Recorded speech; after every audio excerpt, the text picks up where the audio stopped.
before we say anything else, we have to celebrate 45,000 subscribers on the Behind the Glass YouTube channel. Unbelievable. Well, it is unbelievable, but it's 5,000 short of the target we set ourselves for 2021. 50K by the end of the year. Oh, mate, don't leave a lot of time. No, time is running out. So we are setting you all of you, viewers and listeners, a mission. Get us to 50K. And we haven't quite decided yet. We're going to do something mental. This is a plead. Please! By January 2022, Tony and I don't know, we'll buy a car. Or we'll, no. Tony will buy you a car.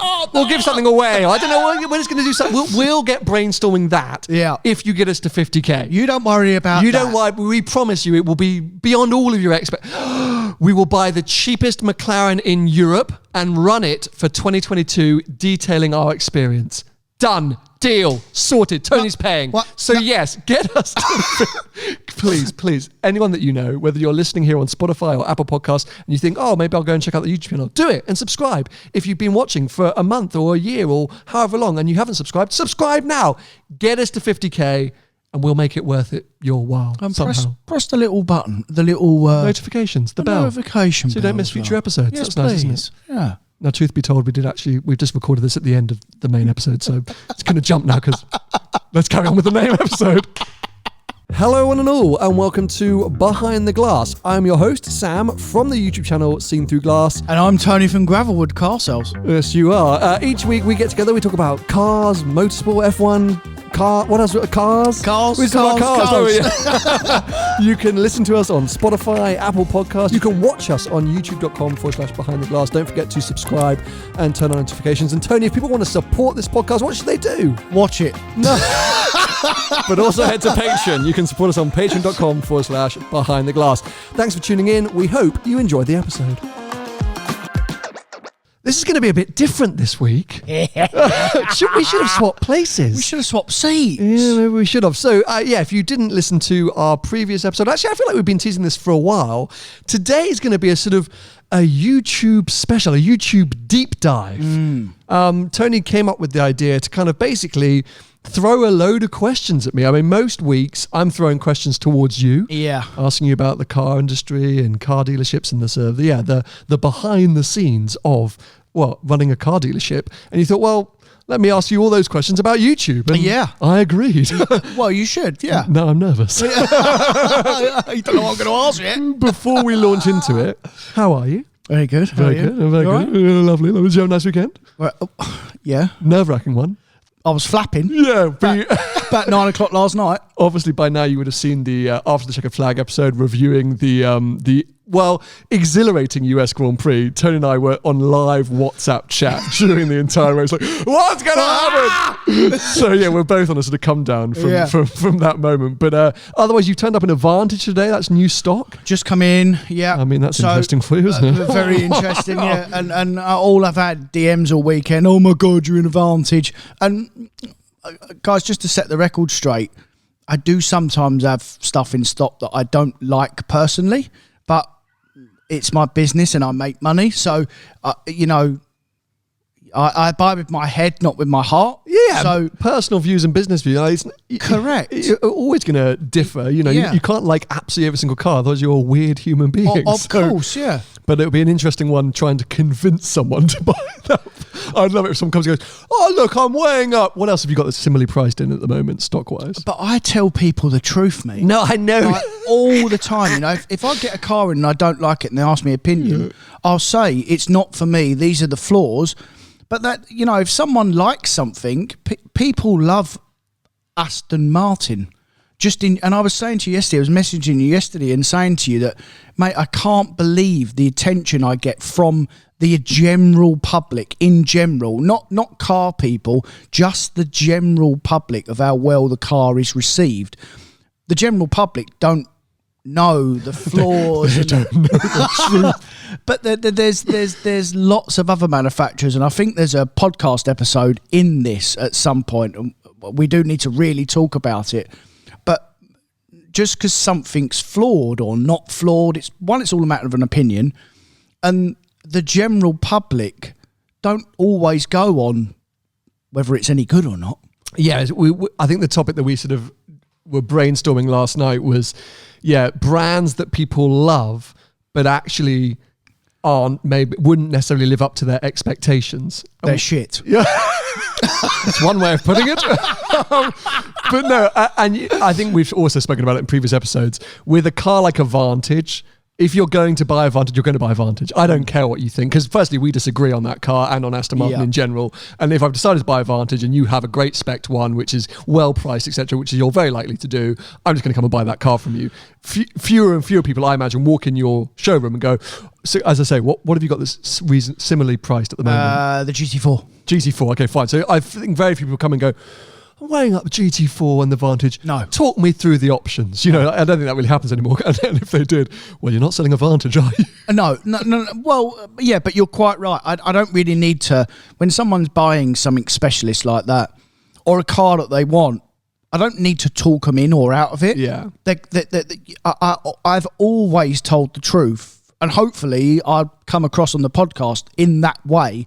I always try and tell the truth. And whether I sell a car or not, I always tell the truth. Well, I think that's why people appreciate you, Tony. Oh, you're very kind. Just you don't. It's something I don't appreciate about you, because sometimes the truth hurts. And sometimes we don't always want to hear the truth. Or we get sued. Well, that too. But this is hopefully going to be a very truthful episode, at least from my side. I'm going to try and be as completely, brutally honest as possible. I will say that maybe there might be some things that I want to keep up my sleeve in terms of against the competition. I don't think there'll be anything, but I was thinking about last night that maybe there are some things that I shouldn't reveal, but I don't know. I'm just going to try and be an open book. Yeah, and you're always very honest as well. And listen, if there's something in there that you don't want to answer, then just you only have to say. I'll be like did you see the grid walk yesterday? No. Oh my God, the grid walk was amazing. Martin Brundle, absolute hero. So yeah, full disclosure, we're recording this on a Monday, by the way. That's why we're talking about the F1 very excitedly, because it was literally yesterday. But yeah, it goes up to these various sort of, superstars, Serena Williams, and the famous one was Megan Thee Stallion, who's a rapper, went over my head. And me. And he's there going, Megan Thee Stallion, you're a freestyle rapper. Could you rap about the F1 today or something like this? He's absolutely got her. Yeah, and she's like, I know. And then some publicist comes through and goes, oh my God, you can't do that. And Martin Brundle goes, well, I just did, so I can. Yeah. Anyway, so, yes. Where do we start, Tony? Well, Today's YouTube special. Wait a minute. Before we get going, we've got some car news, mate. Oh, do we? Are you joking? What car news have we got? Well, first of all, the GT4 RS. Yes. Are you having me on? I didn't know. Okay, this is the first time ever I have not planned an episode, because Tony's like, leave it with me. I'm going to get all the questions. It's going to be, we should switch seats. And I said, no, that would be weird. It's like Ant and Dec. We can't switch seats. And now you're like, so it's your episode, Tony. What car news have we got? Right, so we've got the GT4 RS as well. And I want to briefly talk to you about the GTA experience. Oh, okay. We do have car news to talk. Right. Exactly. GT4 RS. So we got sort of basically the car revealed, didn't we? It wasn't the official unveiling, but it was essentially the car revealed. Yeah. And a Nürburgring lap time. Now, I'm not Mr. Nürburgring here, so talk me through what was the lap time and how impressive theoretically was it? So it was 7:09 long lap, 7:04 short lap. So there's a 5-second difference depending on where they come out on the Nürburgring, essentially. Okay. So if we go on the short lap, which is 7:04, which is how most of the cars have been timed round there, it's kind of as quick, maybe even a little bit faster than a 991.2 GT3. That's how good it is. So we think this is a variation of some kind of GT3 engine, right? Either the 991.2 GT3 or maybe a detuned 992 GT3 engine. Yeah, I would say it's a detuned 992 GT3. And by the way, if I'm a couple of seconds either or on that lap time, I apologise. Yeah, but it's around the same as a 991.2 GT3. Which would be the fastest GT4, as we would expect, that's ever been made. Correct. And does the thing that we were always sort of asking about the GT4 and a potential GT4 RS, at what point does it start to really compete with the Halo 911 GT products? Because it's mid-engined, always had the most amazing sort of balance and weight distribution and handling. You put a proper engine in it and suddenly is that the more desirable GT product from Porsche? Well, I mean, it's definitely got the proper engine in it because of what I can hear around the Nürburgring. It's not that 3-litre unturboed, retuned. Anyway, yeah, it's not that. And on the onboard footage, it revs up to 9,000 RPM. Correct. Yeah. And you can always tell with that engine as well because it makes a really poignant noise at the top of the range. Almost sounds like it's going to blow up. Almost sounds like it's going to blow up. Yeah. So it's definitely got a GT engine in it. What do we think prices? Is it 95 grand plus options? I think so, because what's a GT4 currently? 72 to 74 plus options. And that usually ends you up at around 90 grand, doesn't it, with the right kind of options? If you have all the bits, yeah. So yeah, I would think sort of early 90s for a list price, plus the options will get you to 110, 115, something like that. I think it will be more like 120, 125. With all the options on it. What's the usual price difference between a 3RS and a normal GT3? So the previous model, we don't know this model. Sure. The previous model spec, I'm only going to go on spec. Fine. Because that's how I always do it. So a previous model spec 991.2 GT3. By the way, I'm so sorry for non-Porsche nerds because we are like going in here. But anyway, crack on, Sam. Crack on. I've had a coffee. Yeah. Is about 135-ish. Okay. A spec 3RS is about 160. Oh wow! So quite a significant hike. Okay, so yeah, so if we could expect a 4RS to be somewhere on that 100k bubble, either just below or just over in terms of a list price start plus the options. You're going to get one, right? You want one? Oh yeah, as in, I don't know if I'm going to get one from Porsche directly because I've decided not to play the game with them anymore, and you have to continue playing the game to get these cars. Are you buying endless other cars from Porsche that you don't want? Sure. Yeah. So, and that's not a dig at Porsche. That's a dig at the network. Essentially, we've been through it. We've been through that. But yes, I'll. It's right up your street, is what I'm trying to say. It's absolutely right up your street. I mean, we even said it on the road trip. I mean, you were foaming at the mouth at the idea of the 4S, and now pictures come out, and this lap time comes out. I think it's going to be too much for the road. Yeah, I think it's going to be 3RS. Yeah, I think it's going to be so dialed in and sort of like it will be fantastic, but just a bit too much. A bit like we often say, well, actually, the GTS products are often the best in the Porsche lineup. I think a 4RS just a bit too, because there were so many times during our recent trip where that GT4 for you felt a little underpowered, a little bit too corner focused and not much else. Where a 4RS is going to be even more of that. But the bits that I found that were annoying on the GT4, they'll sort out in the RS. And it's not just about the power, it'll be about the turning and the brakes and the gears and stuff. They'll just dial it up and it will be like an RS. And actually, in the UK, it'll be unbearable on the road. But in Europe, mate, the roads are beautiful. Unbelievable. And it will be insane. So if I get one, it'll be... You're living in Europe. I'm moving to Germany. I'll get left-hand drive. Oh, get left-hand drive one. With my left-hand drive GT3 Touring. Oh, wait, did I just reveal that? I get one of them. Oh, mate. That's another video. Has that video gone out? Oh, that video would have just gone out on the main channel yesterday. Oh, wait. You gone off the CS now? Then is this the gone Porsche? Off the CS? The free, yeah. No, but mate, I've always said that's a halo car for me. Would you want it or not? I do want it, but I won't buy it. It's not a YouTube car for me. Right. I've got the Modena is perfect, so I'm only buying a Challenge Stradale when I've got. Well, it's not perfect, but it's perfect. It's perfect for you. Thank you. The Stradale, it wouldn't make sense doing what I do now. Right. So I'm only buying that car for me personally. Right. Where at the moment for my business, which is I guess what we're going to come on to in a second, it's more useful for me to spend that kind of money, 150 odd K, on a different kind of car. Yeah, fair enough. So GTA? Yes, please. Woo! I really want to know. What I want to know is what is the real difference between the normal Quadrifoglio and that? Is it really night and day, or is it just a waste of money? Okay, so definitely I wouldn't say night and day. I wouldn't, and I hope I put that across in the video. For the road. For the road. Right, okay. For the road. So I drove the middle version. You've got the Quadrifoglio, the GTA, and then the GTA M. The M is the one that's got a roll cage instead of rear seats. It's got extra area, that crazy big carbon fiber wing. Is that Project 8 competitor? Yeah. So, but the GTA and the GTA M are the same thing. They're just, the M is the track car. Right. So it's the same power and all that stuff like that. You just get a bit more aero, got the roll cage, lighter glass, etc. The GTA is the road version. You get 4 seats, and it's a little bit more subdued. But the car's the same thing. Right. But it's a track car for the road. Yeah, yes. So just go and buy a GT4 RS. Okay, no, hold on a second. Hold on a second.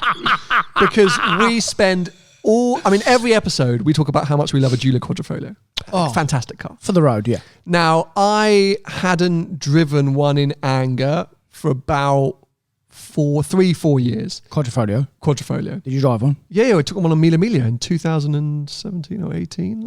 So I've spent a lot of time in Giulia Quadrifoglios and done proper. No, I mean recently. No, that's the whole thing. Right. So I was very aware of that getting into the GTA. Now, what can I tell you? So what have they actually changed? Power, very little. They have added a free-flowing exhaust, which probably adds about 30 horsepower, they claim. And they've re-engineered the engine to make it a bit lighter. So they've cleaned bits up, they've reduced some weights, they've changed a bit of the ECU programming. But fundamentally, they've just cleaned up an already very good engine. Don't need power for a track car anyway. Yeah. So you get 30 horsepower, so 530 odd horsepower, whatever. So nothing revolutionary there. Fine. Weight saving on the fully fledged GTA M, it's 100 kilos. Right. And on the GTA, the one that I drove, it's 50 kilos. Okay. So again, not a huge difference, but enough. Okay. The aero is worth talking about, but on the road is pointless. Who cares? Yep. So the biggest difference really are the brakes, big old carbon ceramics, and the track. Standard. They're different carbon ceramics to the standard Quadrifoglio. Oh, so are they standard? Yes. Right. Because you can option those on the Quadrifoglio, can't you? You can. But they're a different one apparently from what you can stand. Okay, on the stand. fine. So they 50 millimeter wider at the front and rear. Right. So the car feels immediately flatter, handles better. 10 piston caliper. Don't know that bit. Over your head. Check the press release. Right, okay. Now, the car sounded great. It was... Okay, should I talk about the Oh, God, this is a whole episode. Hurry up. It was brilliant. It was fantastic. I loved it. It sounded great. It was such a easy car to thrash. It was not overpowered. Yes, it wanted to step the back out constantly because you get a bit of turbo lag in a Quadrifoglio or in a Giulia. It does all kick in at the top end. So you want to be in that boost, which I can't remember the rev range, but you want to be high up. The gearbox lets it down. It's a bit squidgy. It's not a very sharp gearbox. It's a bit sort of fudgy. Is it the 8-speed ZF? Yeah, but it just feels a bit sort of fudgy. It's not, you want it to smack in a bit more. Not like a GT PDK or exactly. Or a 488 or nothing like that. Needs to be sharper. Yep. But a fantastically fun and enjoyable road car. The question I asked in the video, and I still think today, if I was in a standard Quadrifoglio, would I have had the same experience? Probably. And therefore, it's not worth the 100k in my head. Yeah. If it was 35 grand more than a Quadrifoglio, I'd be all over it. And I have then found the answer. Are you ready for this? Go on. Don't mock me now. Well, no, wait a minute. Let's see what you're going to say first. It's the Giulia Quadrifoglio F1 edition. Bear with me. There was a very limited run. I think they only delivered 6 cars to the UK or something like that. The one with the silly paint. Silly paint, but you get the essentially GTA Aero. So not the GTA M, but the GTA Aero. You get the power increase, not 30 horsepower, but I think it's 10 or 15. You get Akrapovic exhaust. You get uprated components. So it sits somewhere between a Quadrifoglio and a GTA, but its price, 85 odd grand on the used market. Right, so it's basically an M4 CS or an M3 CS. That's the M4 CS, and then the GTA is the M4 DTM. Oh my God. Do you see what I'm saying? Yeah, well, there's too many variants. Scrap the GTA and GTM, get the F1 edition. I'm done with it. / just get a Quadrifoglio and spend 10 grand on making it fancy. Or just buy a GT Porsche. No, mate. Yes. That's not the argument. Just buy a GT3 because that will just be the best car. If you want your head testing, go and buy that GTA thing. 4-door saloon. Right. 4-door saloon. Got a cage in the back. No, the GTA does not. The GTA is a 4-door saloon with the 5 seats. It's the normal road car. Right. Well, what a stupid car. Mate, it's amazing. Well, it's even worse. It's amazing. Really? The only thing that's bad about it is the price. Of course. Because you love the Quadrifoglio. I love it. This is just a better Quadrifoglio, but it's 100 grand more. Yeah, it's too much. Too much. So get the F1 edition. Can you find me an F1? Can you find me an F1 edition? Well, not if there's only 6, no. Crack on. Not unless you want me to make one. Anyway, it was a brilliant experience, really good fun. I'm glad lots of people seem to enjoy that video, and yeah, very cool. So thank you, Alfa Romeo, for that. Very good, I'm glad. Thank you. So getting on to today's topic, I'm slightly nervous. He's flapping.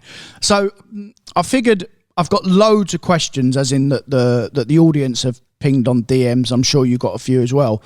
Some of the questions were what I was going to ask anyway. So I'm just going to rattle through and talk, and then just let you get on with it, mate. Basically, sure. So let's start from the top. Let's start from day dot. When you decided, what made you decide to come into YouTube, essentially? Because you had, no, I'll let you say, you had a previous job in PR. So, you go from there. Yeah. So I didn't go to university, left school, didn't go to university, wanted to work in the music industry. Got really lucky, got a job, worked in the music industry for like 3 or 4 years. Basically didn't take enough drugs. Like, that's what I worked out really quickly. I wasn't cool enough, didn't take enough drugs. I was out of my depth constantly. And you enjoyed it? I really enjoyed it, but I was a frustrated musician, and working in the office, I was like, this is not really for me. So I literally, in the 3 years that I was in the music industry, I had 4 different jobs. So I really chopped around. So you wanted to be a musician? I wanted to be a musician. Right. When I couldn't, at school, up until the age of 13, 14, I was racing. I wanted to be a Formula 1 driver. Yeah. That didn't happen, so I had to find a new passion. That was music. Left school, wanted to be in a band. Ended up working in when you had hair. You had hair. I had hair. There's photos of me with hair. It's an amazing moment. Didn't go to uni. Got lucky with a job. Eventually that funneled into PR, which I worked in an amazing PR job for like 5 years in the film and entertainment industry, did loads of really cool events, met really cool people. So I worked from 7, I left school, I turned 18 when I got the first job. So I left school at 18, as you would do. And then I worked up until 25, 26 in those different industries. But throughout that time, I always thought I want to make more money. Of course. I want to be more creative, and I want more freedom. Yep. But the primary thing is I want to make more money. Of course. So towards the end of my PR job and working in a big company, 300 people, I thought, you know what, I'm only going to make lots of money if I'm my own boss. So correct. I'll leave and I'll set up my own PR consultancy. And what I'll specialize in is Formula 1 sponsors. Right. Because in my previous job, we'd done a couple of gigs, one for Vodafone with Jenson Button doing a promo up in Manchester, a couple of things with Lewis Hamilton. And I went, okay, so the sponsors have money, they need PR help, and this will get me into F1. Okay, because ultimately, you as a person, obviously we know you're a huge F1 fan. We know that you're like the geek of F1, the nerd of F1. Originally, if I'm not mistaken, you thought that may be your path into working in F1, right? Yeah, that was the whole dream. I thought, okay, fine. If I set up this consultancy, I'll specialize in F1 sponsor PR, then maybe that will eventually lead to me having a job full-time in Formula 1. That was the goal. Right. That was the sole focus. So off I went. I had a couple of like really tenuous clients, really nice people, but the jobs were sort of low-key. I wasn't that busy. And about 6 months in, I went to see my dad, who's been self-employed his entire life. Yeah. And I said, look, I'm struggling with this self-employed life. I don't think it's for me. I think I should go back. Why was you struggling? Because I struggled with the time management. I wasn't busy enough. I'd gone from a super high pressure environment where I was working. I was a workaholic, so I was in the office at 7:30, 8 o'clock, and I'd stay there till 6:30, 7 like that. So, 11-hour days or whatever, and I'm full. I was busy the whole time, and I loved it. And then suddenly I was sitting around by myself with like 3, 4 clients, and 2 or 3 days of the week, I didn't have a lot to do. And I was like, okay, well, maybe I should be doing stuff, and I don't know. And I wasn't coping very well with that. And this was before YouTube. This was before YouTube. So I was about 25, 26 years old. And so I went to see my dad, so I think I'll go back and get a 9 to 5, shut down the consultancy. He said, whoa, slow down. The thing to do is find a hobby. Find yourself a hobby, and when you're not that busy, you can do your hobby and it'll keep you interested.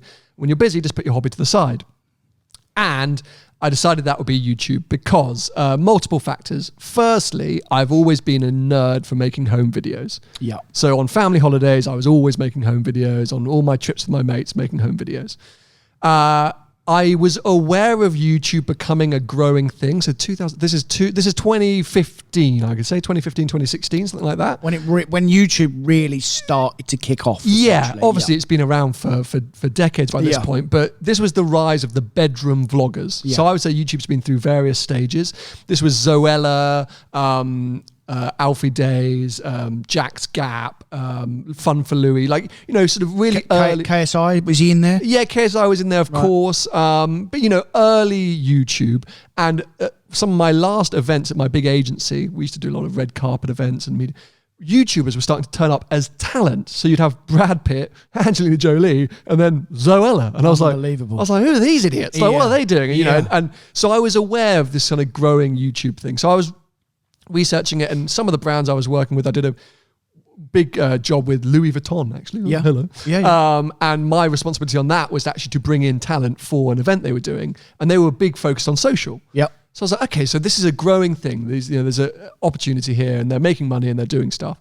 So I thought, great, why don't I set up a YouTube channel around Formula One that can show off my expertise, get me new PR clients in Formula One, and if it makes me £100 a month or something like that, you know, cool. Like, I'll get some tickets to go to races. Was this with the expectation of kind of getting yourself out there to eventually getting your dream job into F1, or was this just actually this is a hobby and we'll just see where it goes? I think it was more like, let's get more PR clients. Fair. I think that's what I thought. I thought better off that I get known as the F1 guy, and that will help get me more clients, I thought. As I did some research, that evolved into, at the time, London street car photography was blowing up. Okay. So Alex Penfold, TFJJ, Adam Shah, 448 MRP, of course, Supercars of London, Paul Willis. Yeah. You know, incredible street photography of supercars in and around London. Yeah. I was living in Clapham, which people don't know is southwest London, and my office was in Mayfair. Look at me. That was definitely mates rates, by the way. FYI, I was not paying full whack for that. So I was getting the bus from Clapham to Mayfair every single day and seeing all of these cars that the spotters weren't seeing because they weren't in on the middle of the week. They were either at school or whatever. They'd come in the evenings. Yeah. So I thought, heck, here we go. Why don't I just make a vlog on my way to work each day of the cars that I see? Okay. Because I thought that'd be easy. The content's there. I'll upload it. There's a growing appetite for it. Bish bash bosh. Cars, Formula One. It all kind of crosses over. Okay. So then you've kind of transitioned from being this PR consultant into the unknown world of YouTube, for instance. You've set your goal of what you've kind of started to plan with what you're going to do and where you're going to be, essentially. What was the direction from that point? So we all have a different direction and where we want to be in terms of future and how you're going to pan your business. And at that point, did you think it was a business? Absolutely not. There was, okay. and I had zero intention of making it a business. Right. I wanted to have a really cool blog or vlog or YouTube channel or something that was just there that I could get, you know, I could explore my passion in. As I say, if it made me £100 a month, I would have been happy. Okay. That's all it was. It was just something to do. Right. So something to do. So then at what point then did the light bulb moment go, actually, I can make a living out of this? Not until bang on a year later, right? When through a lot of luck and circumstance, I ended up on a trip with Paul Wallace. You make your own luck, by the way, ladies and gentlemen. No, you do. Yeah, in business and in life, you make your own luck. So I end up in Monaco with Paul Wallace, Supercars London, Shmi 150, and Seb Delaney. And how did you meet them? You've met them on the streets of London, or? Yes. So Seb, amazing. I've told the story a few times before. Was the first person that reached out. I had about 1,500 subscribers, and I get this message on YouTube. You used to be able to message people on YouTube. Did you know about them? No idea who Seb was. Right. So he messaged me saying, "Hi, I'm from Monaco, a successful entrepreneur. I know Shmi 150, who I think you know of. And I'm coming to London. I'd love to talk to you about your channel." And I was like, wow. I was calling my friends and family, but this guy from Monaco's reached out. This is amazing. And I went to Starbucks and then walked Seb Delaney at 16 years old at the time. And I was like, You thought the sun had turned up? Bless him. Yeah, I did think the son of whoever messaged me. Is your father coming? Bless him. Should I get you to school? Seb being Seb, what was amazing is we had very similar thoughts about YouTube. Yeah. So I'd come at it from, watching YouTube from the outside, working with talent, blah, blah. And in all these other sectors, beauty and bedroom, they all collaborated. There was a huge amount of collaboration. Did you watch YouTube then? Yeah, well, from a business point of view. I watched a lot of motorbike vlogging, actually, is what I watched. Did you? Yeah, a lot of motorbike vlogging. But I was aware of YouTube and I was researching a lot for work and then also personally. And yeah, we were both talking about, there's so much they all work together. This is so great. None of that's happening in the automotive space.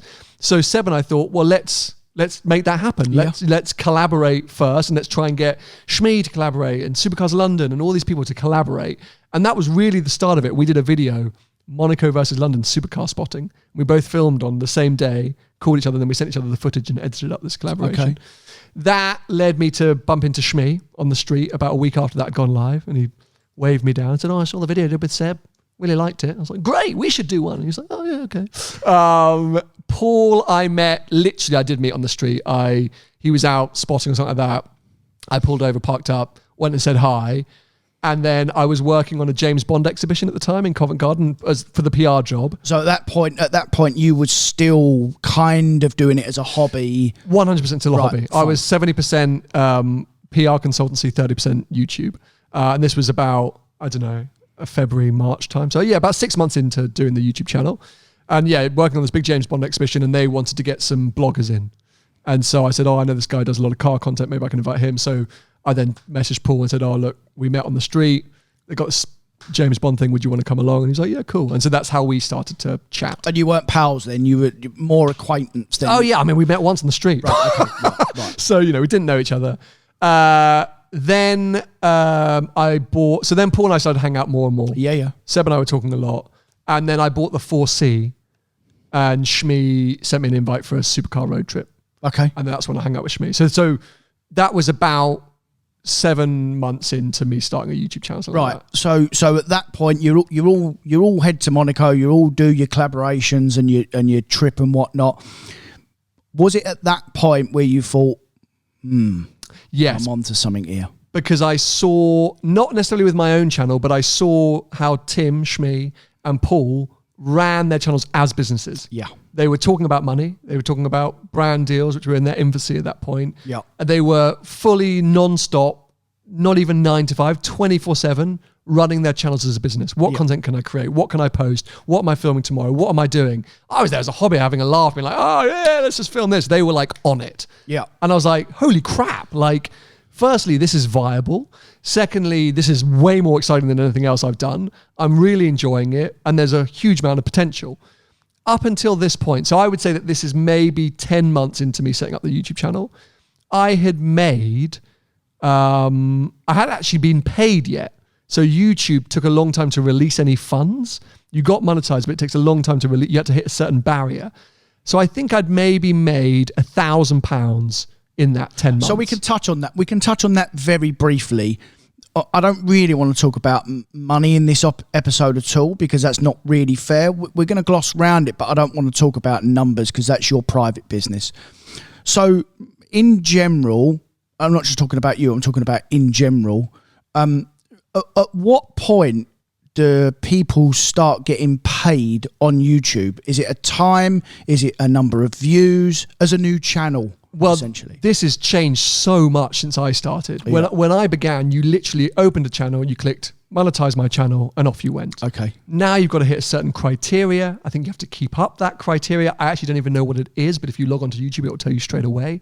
But even when you make that criteria, it's a snowball effect. Okay. At the beginning, money is very small because Google, let's not forget, own YouTube, and they're the ones who place ads automatically within your videos. No control. You've got no control. You literally click monetize my videos. Okay. Now you can go in and you can choose what kind of ads Google can place on your videos. So is it one of those annoying skip ads at the beginning of the video? Is it one of those pop-up banners? You can do all of that.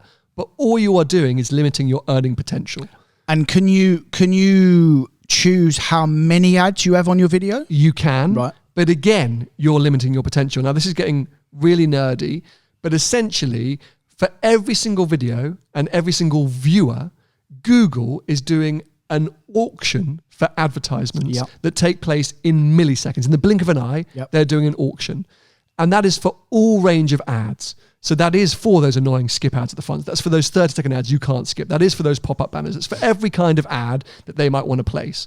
Now, if you start to take away some of their options, deselect things, move things around, Google are then having to discount stuff. That auction can't take place in the way that it usually would. Right. So, of course, you have to keep in mind your viewer's experience. You do not want to upload a 10-minute ad that has 10-minute video that has 32 ads in it, because no one's going to want to watch that. They're not going to watch it, yeah. But the best thing you can do is click monetize this video and let Google sort it out, because YouTube/Google as a platform is not going to want to deter a viewer. Right. They have figured out through all of their insights and data the best way to have ads played throughout a video that doesn't impact the viewer. So you're better off just to let them do that. And that's an algorithm that sorts that, right? Oh my God, yeah, completely. Right, okay. They figured all out, as I say, like, you know, all happens like you don't even know it's taking place. Yeah. So yeah, it takes a long time for that money to build. So yeah, for me, 5-6 years ago, after 10, 11 months of a channel, I couldn't tell you how many views I had. I probably had maybe 40,000 subscribers by this point. Maybe actually no, because at the end of the Monaco trip, I had 60,000 subscribers. I had earned £1,000. Okay. So that was, you know, nearly a year's work, 60,000 subscribers. I had enough views. I had definitely a couple of videos that had gone over 100,000 views, but it was £1,000. So clearly, from a money point of view, then it was still a hobby, because you're not making any money, mate. You know, zero money. You're properly back to front at that point. And you've got to remember that within this same period of window, I was probably 2.5 years into launching my own business, a PR consultancy. Yeah. So my whole focus was making that profitable, making that a viable business. And that was where I was making my money. And I'd been making more than I had as a salary at an agency. But, you know, I was learning, you know, being self-employed, the peaks and troughs of invoices and business. And we all know you don't have a salary at the end of the month. You got to go and find that money. And sometimes it's going to be a good month. Sometimes it's going to be a bad month. Correct. So I was still figuring that out. But YouTube, before that trip with Paul and Tim, was not a financial opportunity. I made $1,000 in 10, 11 months. Yeah. So like, you know, I was like, no way is this a thing. But spending that time with them, seeing what they were making, seeing where the opportunity was, and seeing how you could apply yourself and busy yourself with this channel, I thought, okay, there is something here though. Okay. So then you'd work that bit out. Was that the point when you mentioned 60,000 followers and how many views and whatnot? Was it at that point where you thought, right, okay, I really need to go 2 feet in now, and this is going to be my career essentially? So yeah, this is the part that no one knows actually, and I haven't really spoken about before. Christmas that year, so we finished that trip in sort of October time. Christmas that year, I decided I wanted to close down the PR consultancy and go full-time YouTube. And was that still making money? Oh yeah, that was my business. I mean, right. I can't think what I was making, but it was decent. Yeah, it was a decent business. And as I said, I mean, I'd earned £1,000. So, yeah. But I decided this is what I wanted to do, and so I decided to find an investor. Fair. I was like, you know what I'm going to do? I'm going to find an investor who's going to back me and allow me a year or 2 years of going at YouTube, because I believe at that point I can get it to a point where it earns. So I built an investment pack. I sat down with 3 or 4 different people, friends of friends. I don't know. I can't even remember who I met with. And come Christmas, I don't think I'd really had any offers or anything like that, but I had some people sniffing around. And so I thought, let's call Dad. I was like, he'll be a good investor. And I went to see Dad and said, I've had these meetings and here's the investment deck. And I wanted to have a chat with you. And back in again with the killer advice from Dad, he just went, why are you trying to give away a piece of a business which you haven't even built yet? What happens in 2-3 years time if you start making £500,000 a year and you're having to give away 40% of that? Will you not kill yourself? I mean, he's bang on, by the way, your dad. And as well, how do you put a value on something that's not made any money? It's impossible. You know, it was all speculation. You're pissing in the wind. Which basically every decent investor that I'd met with, the 3 or 4 of them who, you know, were all different backgrounds, all asked that question. Yeah. There's all speculation. It was like a Dragon's Den thing with the logo. And so he came at it from a different tactic, which was how much have you saved up? How many invoices are you due? What contracts have you got left? Blah, blah, blah. And I worked out that if I worked up until March that year and, you know, finished all the jobs, got all my invoices paid and looked at my savings, I could make it through 12 months from that point of YouTube. Keeping the PR. That means the invoices from the PR company, essentially. Yes. They're all settled up. Everything's settled. You then shut the firm. You've got 12 months money to really concentrate on pushing YouTube, right? Yeah. So as I could close the doors of the PR firm in March, and by Christmas, if I hadn't earned 1 cent of YouTube, I'd have been able to get through the year, covering my bills, doing all the activity I wanted to do, and I'd then be broke by Christmas next year. Right. Okay. So that was my gamble. Cool. Right. So that's the gamble. And in business, ladies and gentlemen, you have to do that. There becomes a point. Your dad probably would have told you this. And by the way, for people that think that Sam's dad has funded his business or YouTube, I know there's a lot of a stigma attached, not just to Sam, but to automotive YouTubes in general. I can categorically say that your dad, knowing your dad, has not given you a penny because I know. Do you want to tell the 540C story really quickly? Do you want to talk about that real quick? So we could talk about it really quick. So when I first met Sam, I'd sold your Jag, right? Yeah, I'd sold your Jag. So I'd sold Sam's Jag. Sam was on the hunt for a new car. We're gonna go into cars and how you think that monetizes YouTube and stuff as well. But Sam wanted a supercar for the channel, a full-on proper supercar to take his channel to the next level, and he's going to be bigger than Shmee. And, I mean, I'm exaggerating, but you know what I mean. Course, yeah. So anyway, it was you chose a McLaren, and at the time we was talking. We just started to become friends. We were more colleagues at that point. And I said, well, I've never had a McLaren. If you buy one, I'll buy one. So I've got a great idea. So I've got a really good idea. Let's get one each. So anyway, I was tasked with finding Sam a car, which I spoke to the McLaren network, and we found you a car, and it was London or London. Ascot. It was London. Yeah. But it was within. It was either the car was either at Ascot, but London. They're the same, known by the same firm. So anyway, we goes to London. He sits in. We start speccing these cars, and cars that can come spec amendable to you, and you got to wait. And then the bloke said, well, actually, I've got this black car. It's a 540C. Do you want it? And I'm digging him. Go on, get it. So anyway, I finally convinced him to buy this car. So he's drinking the coffee, and he's looking at surroundings, and he's nice and comfortable. And then we go outside, we leave, the paperwork's done, we leave. And then I have honestly, and it's apart from the volcano story, it's the next funniest story I've got about you. Honestly, I have never known anyone to flaps. I had a panic attack in Knightsbridge. The biggest panic attack. I mean, I was going to walk away from him. That's how bad it was.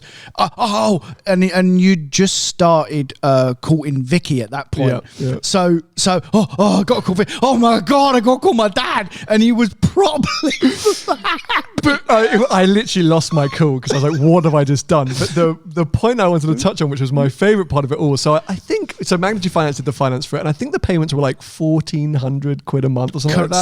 Something like that. It was more money than I've ever paid for anything. And I was just like, and when we finally came to the point, the lender, the underwriter, looked at my accounts and was like, no, and said, somebody needs to guarantee it. So you need someone with a more stable financial background to come on as a guarantor, which essentially means that if I miss any of the payments, it doesn't default. There's somebody else who kicks in and makes the payments for you. Which is, by the way, not just in your scenario. When you're quite young and you're building a credit profile, that's fairly common, mate. Okay. In general, that is common. If you're just about to go 140 grand was that car like that. Basically, and I'd made 20 grand. They want to know you can pay the car. So I was like, okay, well, I guess I can try my dad. And this is why I wanted to touch on it, because, you know, there's always, you know, I came from a very, very lucky upbringing, a very fantastic upbringing. My parents were incredible. My dad's worked his arse off to be able to send me to amazing schools, take me on great holidays, etc., etc.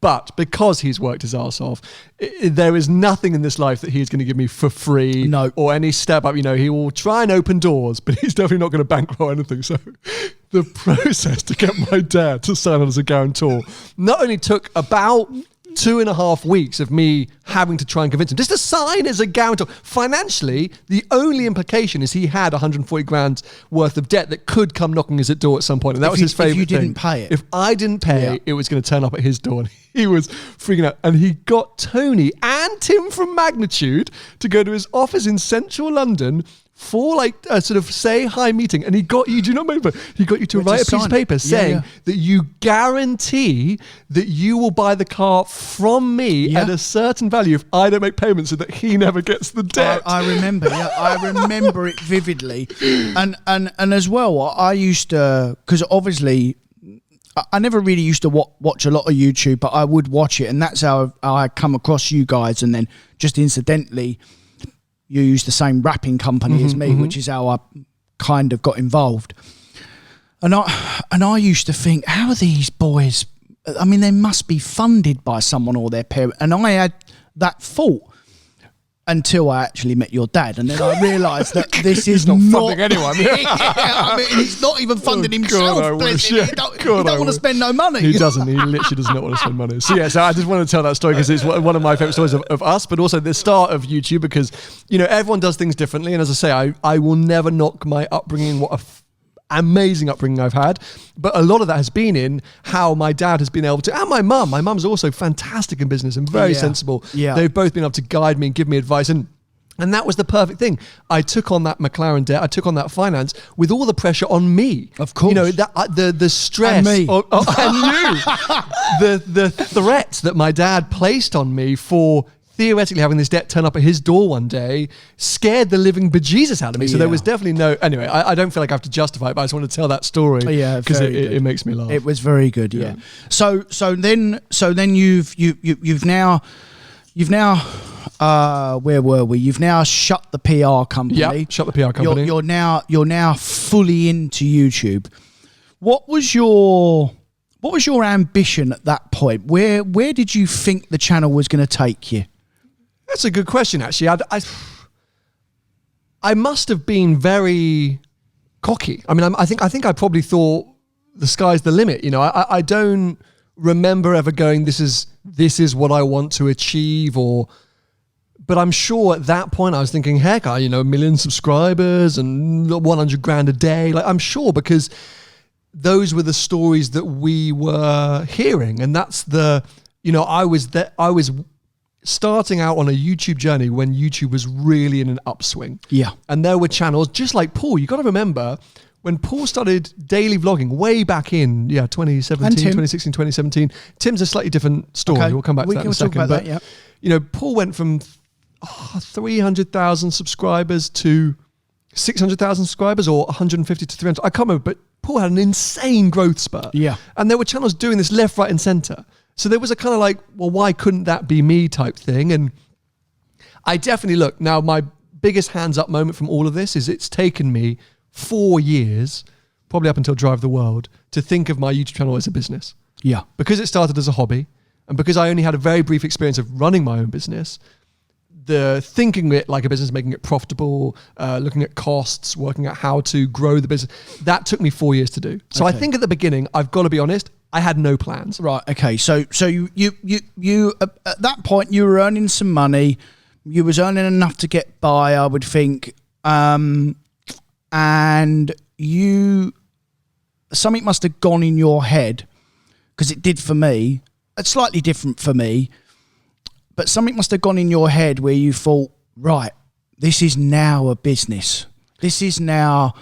Right, so how can I earn money from YouTube, apart from views, by the way? That there must have been a time where you thought, I can't earn enough money from just views. I need to think outside the box. And we're going to talk about the how you run your channel as well, because how you run your channel is completely different to anyone else, by the way. I think, personally, someone looking in as a businessman, you run your channel completely different to anyone else. So how at that point did you think, maybe I need to think outside the box? I'll be honest. I mean, not until very recently. I really wouldn't, because up until Drive the World, I would say 70%, 75% of my earnings came from YouTube ad revenue. Before Drive the World? Before Drive the World. So it's up to end of 2018. Okay.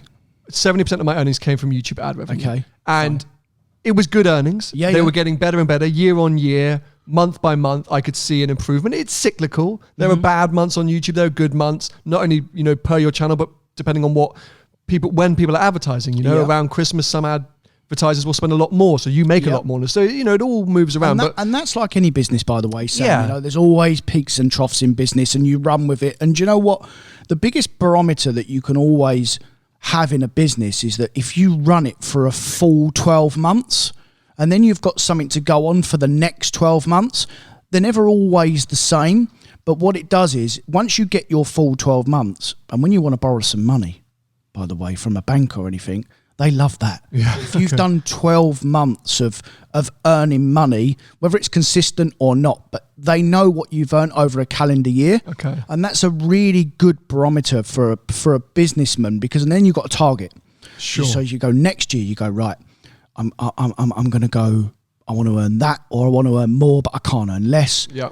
So by this point, I need to have earned that. That's how I know if I've done a good year or a bad year. And did you ever think like that? Did you get to that point? So 2018 was really that pivotal year, and into 2019, which was Drive the World, because by 2018, I think that was probably my third full year of being a YouTuber. Right. So I'd learned when things can be good, when things can be bad. Oh, it's January. We don't know anything in January. Just accept it. Yeah. Oh, it's September. Cash in September. Like, I knew how that could plan out.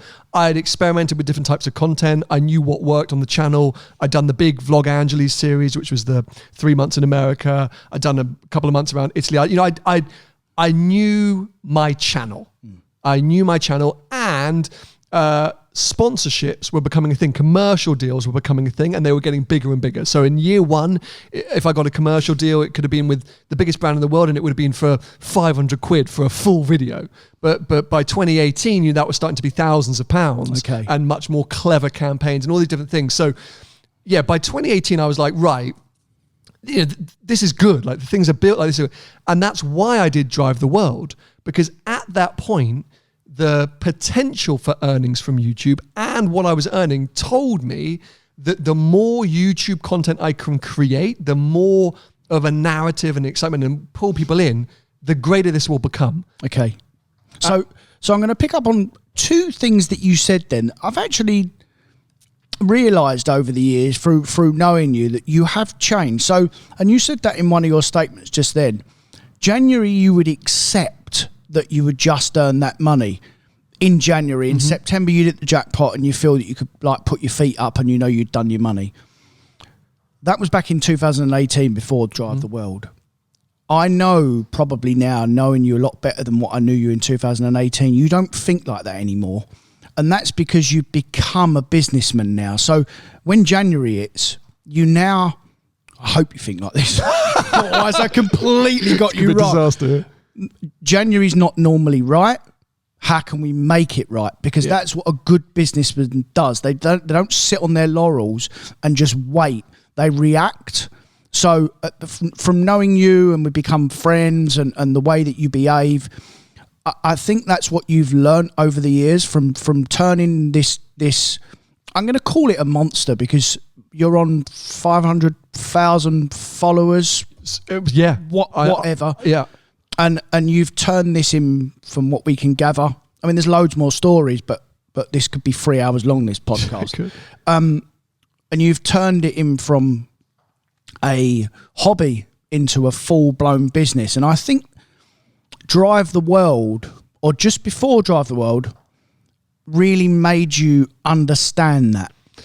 100%. I think, yes, it's I think at the beginning, because it was a hobby for so long, and then it just lucked into being this job, and then it started to earn money, and then it started to earn more money than I was earning in the PR, and it was all just sort of, it was all too good to be true. Yeah. Whilst, don't get me wrong, and I've said it from day one, I've worked harder running a YouTube channel than I worked any other day in my life, and I worked some very high pressure, exhausting campaigns and with clients and jobs, but it is a non-stop 24/7 job. This job is flat out exhausting. This is why there's such a high burnout rate on social media. Correct. It is exhausting in every capacity, but brilliant. And at the beginning, as I said, I was a workaholic, and I was suddenly doing something which I adored. It felt easy to me in the sense that it was natural. Like I could just wake up and I could make content. And then money was coming, and I was like, this is unbelievable. I never stopped to think, okay, what am I spending? And what happens in a bad month? And why is that a bad month? And what's going to happen next year? All I thought about was content. Okay. So all I thought about was like, oh crap, okay, what are my videos in November? And I've got to come up with a cool content series. And which was the right way to do it then. But if I now look back, I think my profit margins for the first 3 years were close to zero, if any, because I was just burnt. I'm like, it was just go. The money was coming in. The money was going. Like I was just having a brilliant time. Yeah, and I can tell you, we know why, and I can tell you why. That we can share this with the audience because it's nothing to do with money. I think you got into the routine of, which is why you bought your McLaren essentially. Of right, this is how I'm going to grow the channel. I'm going to get on the let's buy a supercar, let's wrap it, let's put an exhaust on it. And you. Pre-Drive the World, you'd got into that rut a little bit. Explain your thinking behind that. And I know a couple of other YouTubers were doing it then and still do it now. But explain your thinking and why you changed your model at that point. It is still, unfortunately, to this day, a very easy way to get a lot of views. Yeah. I Bought A is still... If you want a spike in the channel, off you go. Does it have the same impact it did 3-4 years ago? No way at all. If you unveiled a new car, it was 200,000 views. If you weren't getting 200,000 views on that unveil, you had failed massively. Okay. Now, it's just a little bit of a spike over what you did before. But it's still a great content narrative and an arc that people love to follow for whatever reason. By year 3, firstly, I have short attention span and I get bored quite easily. It's just a thing in my life. Yeah. And by year 3, I was like, I've done it. I've bought incredible. I just bought a McLaren. Actually by 2018, I'd bought a Ferrari. I've done it. And I'd lost interest in that narrative. But also by that point, it had gone from 2, 3, 4 of us doing it and being great mates and doing everything together and just buzzing off each other to suddenly 25 channels all doing the same thing. Everyone seemed to be doing, no one was being, in my opinion, creative. No one was thinking outside the box. We were all filming the exact same cars from the same dealerships in the same locations with the same narrative, the same angle, and sometimes even together. And I was like, well, this doesn't, as an audience, as someone watching this, I'm bored and fed up of it. Yeah. Okay. And so my thought would Drive the World, but the reason I came to Drive the World was I need to do something different for myself. Yeah, and we're gonna come on to Drive the World next, but there's just one thing I want to clear up before we go on to that. So you've then you said that you feel that you've done it and you'd bought the cars. Was that a personal decision or was that a financial decision where you thought actually I'm not going to keep laying money out on cars? And I'm talking about you and you only as a business, by the way. I'm not talking about Shmee or any of the other YouTubers that if that's how they're going to run their business, if they think it's viable, that's fair enough. I'm talking about you as a person and how you run your business. Was it that point where you thought, this isn't for me? So I've got to be honest.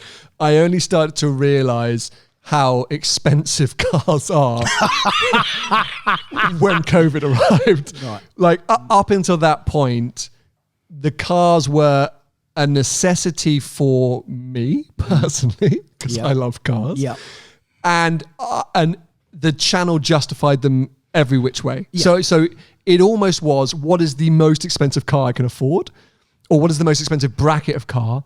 I always felt like I was picking a car that I wanted, that I thought I could tell a story with on the channel. I didn't think, okay, what car's going to get me views? It was like, right, what could I get, which I'm going to really enjoy and that I could do loads of cool stuff with? Because I thought if I'm passionate about the car, people will like to follow my story. Yeah.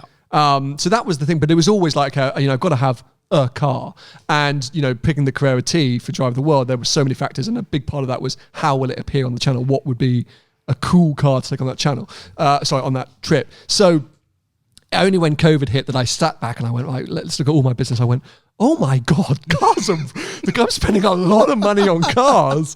And let's not forget, early days, press loans, dealership, that wasn't a thing. No. We were very lucky if a dealership would lend us a car for an hour. Okay. They would probably be in the passenger seat.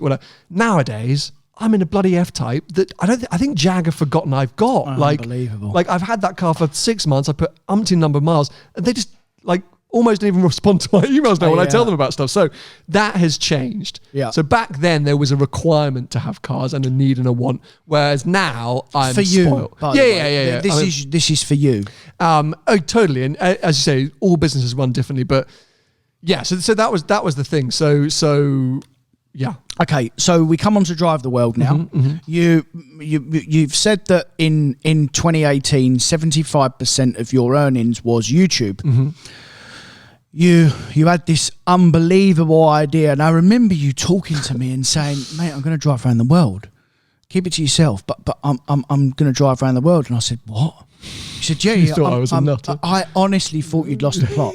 And I said, "What do you mean you're going to drive around the world?" And he said, "Well, this is going to take some planning, but you had this idea in your head that, and you pulled it off, by the way. Thank you. That what you was going to do, the audience won't know that it took you a year. Yeah. The initial idea was supposed to be for 2018. We delayed it because Vicky got a new job. Correct. And so it didn't feel right. So I had the idea at the end of 2017. Literally November 2017. I was like, in January, we're going around the world. So we delayed it. So it was a year and a bit. The actual intense planning was July. I actually went to Bulgaria with Vicky, convinced her parents to tell Vicky it was a good idea. And Vicky said, okay, I'm in. And so from July through it. So it was 6 months of hardcore everyday logistics and whatever. Yeah. So let's talk about that adventure a little bit in terms of, you probably knew as a person, because then you're a businessman at that point. 2018, 2019, we figured out you'd become a businessman. So you're then thinking, okay, I'm going to do this adventure. I've got this amazing idea. YouTube in its own entity is not going to pay for this on its own. So then what did you do? Did you put a package together, or did you approach brands, or what did you do? I'd worked out we needed a huge amount of funding up front. So there was a lot of funding that I needed up front because, yes, whilst the absolute truth of it is, of course, this was an adventure I wanted to do, but this was primarily as a business idea of how to take the channel onto another level, how to grow the channel, how to do something different, how to get out of that rut of buy car, go to Monaco, go to Monterey Car Week, whatever. It was, let's do something completely different and unique. And my thought was, and everything had been telling me, that if I did daily content from around the world in this massive adventure, I would be at 5 million subscribers by the end of the year. So this was like my whole thing. But yeah, I realized I had to get a whole load of funding up front. So sponsors. Initially, it was like, let's get a load of sponsors. I needed sponsors to help with the car shipping, yes, with the cost of fuel and accommodation, but what other sponsors could we find? Luggage, whatever way it was, I had to somehow commercialize this trip and make it a viable option for commercial partners. And I literally, we went, I cannot think how many emails and meetings I went to, from everyone up to like a Halfords down to, Bob's Spare Parts. I was having calls with companies in Australia, in America, like insurers, I genuinely made myself ill planning that trip. Yeah. So the stress levels were so insane. So I lost 8 kilos out of distress. I wasn't exercising. I lost 8 kilos out of stress. I developed a severe, digestive issue. Which I remember very well. I couldn't eat anything or do anything. Correct. It was, the whole thing was, there's so much stress, but obviously it all panned out a thing. But yeah, a lot. So long story short, I think when we launched the fact I was doing it, I did a Kickstarter. And that was simply Vicky's idea, which was when we were struggling with a bit of the money, she said, well, why don't you see if your audience will give you some? And I was like, no. At first, I wouldn't want to ask the audience, and no one would ever do it, blah, blah. Somehow we decided, okay, fine, let's give it a go. And let's set a really low threshold. If we get it, great. If not, it is what it is. And I think it was like, so basically, sorry, I should have said, we needed 125K before we left. For the whole trip? The trip would cost more, but before we left, we needed 125K. This is not including the car. Not including the car. We haven't even got to the car. Yeah, not including the car. So 125K, I think that was the first 6 months or something like that to get through shipping costs, flights, accommodation, all that sort of thing. So it's like, let's do the 25K. That will book our initial flights, book our hotels for the first few months, get the car to Australia, all these things. And we set up the Kickstarter, and Vicky dreamt the night before of the money coming in, going ding, ding, ding, ding, ding, ding, ding. And I was like, you're having a laugh, love. Like, no one's backing this. And we launched it and literally sat there watching it go ding, ding, ding, ding, ding, ding, ding. It was unbelievable. And genuinely, the first money that we got in terms of sponsorship or backing for that trip was the audience. Unbelievable. That was the first money we got. All the commercial partners that we ended up having for it came after. Yeah. So, and I think actually, having said my audience have backed us, helped with a lot of those, meetings and things. Yeah. Next up was Cars, the shipping partner. That was a huge relief. I actually got that call whilst I was on the Rolls-Royce Cullinan launch in America. And Paul will tell you, I was literally in the car on the phone having this phone call, and he said, "Oh yeah, okay, cool. We'll commit. We'll back you." And I got off the phone. I was like, "Oh my god!" Like, it was like the biggest release I've ever had in my life. Yeah. So this is actually one of the questions that I remember, and we'll touch on it because we're in this part of the conversation. When you want to approach a sponsor or a brand, do you simply just send an email? We know the audience, some of the audience won't know, but you have an agent as well. Again, I don't want you to talk about money because that's not relevant.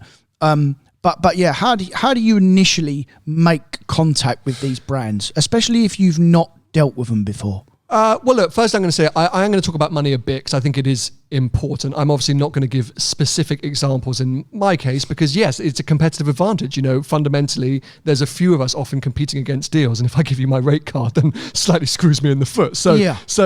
But this is 100% where my previous job has come in to help.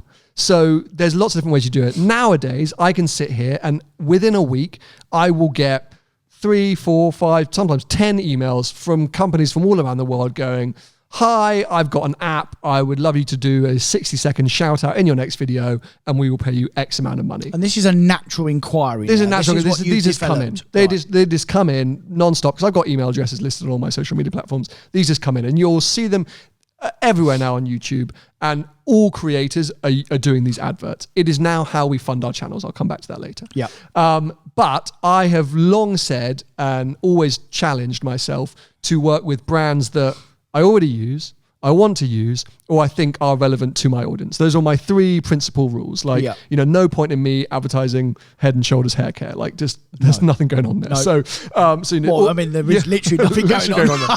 So those are my 3 rules. And also, because of the background I had doing PR campaigns, coming up with creative, I wanted big, juicy work. I didn't see any point in up until now, midway through a video, just going, "Oh, by the way, if you want to buy this, go buy that." I was like, let's do an actual clever idea here. So it's a real mix. Sometimes there are companies that I want to work with, at which point you've got to reach out. You can't just sit back and wait for them to call you. You've got to reach out to them. So, correct. You've got to look up, find the media contact or the PR contact or find them on Instagram or whatever it might be and start an approach. And there's a lot of bad reputation out there for influencers, which is a very vague term, but creators getting, "Work with me, give me a free hotel room, give me free dinner. Like, I've got loads of followers." Never the right approach, in my opinion. You've got to build a relationship. You've got to say, "Look, I want to do this campaign." So Drive the World's a perfect example. I'm going to be driving around the world. I'm going to be spending a lot of money in a lot of different countries. Curve. They're an international travel card. You can have multiple cards on there at any one time. Gets rid of any foreign exchange So fees. you approached them? Yeah. So we had a chat. "Look, I'm doing this big trip. There could be an opportunity here. Your product does something which I think is going to benefit me. It's also useful for the audience. Why don't we just have a chat and see where it is?" It's never like, "Hey, sponsor me." You've got to start with the initial conversation and let's discuss where this could go. You have the flip side of it, which is, yes, I have a commercial agent who's also doing that, but you'll get a big company reach out saying, hey, we have a specific campaign. We are wanting to promote this product. We are looking to target this audience. We think you can do that for us. Let's chat. And there'll be a budget in mind. They'll have a very set criteria for what they're trying to do. And, that is always harder because the money's often very good. And you have to look at it and go, right, is this content actually going to sit well on the channel, or is it just going to feel like one big advert? Yeah, because I've noticed mainly you as well, is that all the way, if you go right back to when you started, you've always tried to tell a story on your channel. Very different to how everyone else runs their channel. You've always had some sort of narrative, and you've always tried to capture audience with some editing and I don't know, there's just a different way that you package your videos up, and as well when it comes to sponsors, if I'm guessing that if you can't fit them into your story, it doesn't work for you, right? Yeah, I'm a bad liar fundamentally, so that's why I struggle with campaigns that I don't feel like I can get behind or get an interesting story around. If the product isn't of interest to me, if I don't think I can tell an interesting story around it, that's a real struggle for me because the content has to be engaging. And, I always fly the Shell flag, and it's because they've been a fantastic partner to me over the last 5 years because they're always open to ideas. Some of the early content we did with Sebastian Vettel and stuff like that, it was like, look, we've got half an hour of Seb Vettel's time. What can we do? Yeah. And we just bounce ideas around. And it's, of course, they've got messaging they want to get in there. Of course, I'm working with Shell. They've enabled that content. I then owe them some kind of exposure. They can't literally say, here's Vettel and a Ferrari, go have fun. Like, don't worry about mentioning us. Of course, they're paying me. I have to then give some product messaging, something, that's how it works. And I think sometimes there's a negativity towards creators online or brand deals or ads of like, oh, like such an ad, this is grim. Firstly, that's how we make a living. That is our business. Secondly, you watch endless TV, or maybe you did, with countless ads in the middle. This is no different. Radio. And thirdly, it's tit for tat. Like if a brand is going to pay me and enable me to make cool content, I owe them exposure, and I've got to wangle in there. And sometimes it's not going to feel that natural. Sometimes it's going to break up the content, but that you try and do it and get. So that's for me is I would far rather. Aston Martin's a really key example here. I did a piece with Aston Martin a while ago, which was going up to their leather factory, the Bridger Weir, or they're not their leather factory, Bridger Weir, who make the leather for their cars, in a Vantage, then driving down to the people who make their badges in Birmingham, and then going back to the factory. Yeah. It was a wicked piece. I loved it. I got to drive the Vantage, I got to go to two factories that I found really interesting, tell a really amazing story, amazing piece. What did Aston gain out of it? They showcased the handmade nature of their cars, the skills, the tradespeople who are involved in the various elements of their cars, what's going on. It's not just some robotic factory in the middle of nowhere. So they're getting the exposure, they're getting that story told. I'm getting an amazing piece of content. Yeah. Everyone wins. Yeah. Obviously, that hasn't always worked out. I've definitely made content which if I look back on, I go, oh, that was, hasn't quite worked. You're talking about paid content. Paid content. Right. So sometimes it doesn't always work, and sometimes you just swallow the pill because the paycheck's too good. I'm not going to say that I don't always just, I turn down every single thing if it's not quite right. Sometimes you just have to do it. But yeah, my rule of three stays of, brand I work with, brand I want to work with, or product I use, product I want to use, or something that's going to be relevant to the audience. And as long as it fits in that criteria, I'll definitely try and take it on. Yeah. And that comes back to your, do you think your old PR days and do you think you bring stuff from that into the channel, especially when it comes to negotiating and you do have a previous knowledge of how the world works, essentially? 100% it has aided me because it's allowed me to understand what the brand wants. Exactly. So, and also the audience, because that's what I did in my PR job was tell that story. How do we get this, which is, promoting a new film that's out or an exhibition or event, and how do we get that to a journalist that the journalist is going to want to write about it, and then that journalist is going to tell a good story that's going to make the members of the public want to go and see that film, go to that event. So I always had to be across those various elements, and that's what I've definitely tried to do. And I said I wasn't going to touch on money specifically to me, but the key thing is, which I meant to say earlier, every single case is different here, right? And this has evolved now. You'll get a brand, heck, someone who makes your lovely Ferrari hat over there. that maybe is just a startup. It's just launched. You know, we're just starting up with Ferrari hats. We want to work together. How can we do that? If I turn around and quote them the same budget that I quote a Shell or a Pirelli or whatever, they're going to go, oh my God, like what? No, and that's mad. You take that into consideration. Of course, you have to go, right, you're a small startup, it's early days, I really like your product, I think the audience will as well. I can't give you free promotion because this is my business. You know, if you wanted to get this kind of exposure through advertising, you're going to have to spend X amount of money. Yeah. And that's what we're offering. I think sometimes there's not a naivety, or it's changed now. People understand creators or influencers or YouTubers as a business model much more. But, you know, my audience, that awareness, it's advertising and TV advertising, radio advertising, magazines, billboards cost a certain amount of money. Yeah. Same thing is if you come to my YouTube channel, it costs a certain amount of money. But every single deal has to be bespoke. I don't have a rate card. No. I genuinely don't have a rate card. It is bespoke on who the partner is, what their kind of budgets might be, what they want me to create, what the content opportunity is.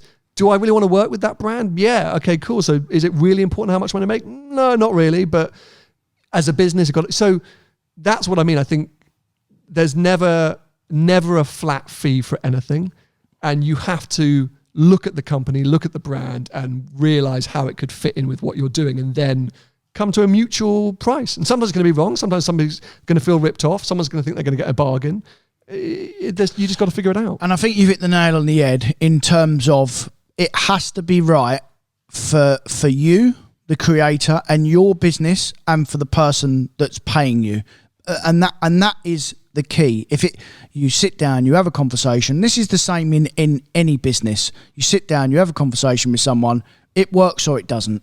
You try to be, like you said, you don't quote one fee. It depends on the budget. It depends if you like the brand. It depends on whether you can think of a storyline, because like we've already touched on, your whole channel is based on telling a story. At least is what I think anyway, for sure.